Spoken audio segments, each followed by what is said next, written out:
औज़ुबिल्लाहिमिनश्शैतानिर्रजीम बिस्मिल्लाहिर्रहमानिर्रहीम। आज पाकिस्तान आर्मी ने शानदार कामयाबी हासिल की है, जिसके लिए पूरी पाकिस्तानी कौम मुबारकबाद की मुस्तहिक है कि इंसानियत का दुश्मन टीटीपी का रहनुमा मोहम्मद खुरासानी को हलाक कर दिया गया है।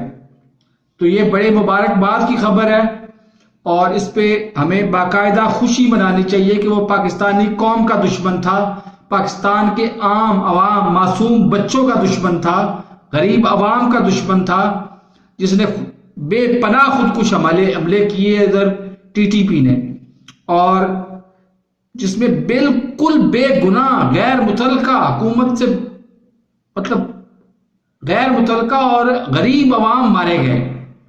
तो इस पे मैं पाकिस्तान आर्मी को मुबारकबाद देता हूं और पूरे पाकिस्तान को मुबारकबाद देता हूं। मेरे इस चैनल को सब्सक्राइब नहीं किया तो सब्सक्राइब कर लें, साथ लगे बेल आइकन को दबा के नोटिफिकेशन को ऑन कर दें ताकि मेरी हर नई आने वाली वीडियो को नोटिफिकेशन आपको बर वक्त मिल सके। अल्लाह हाफिज।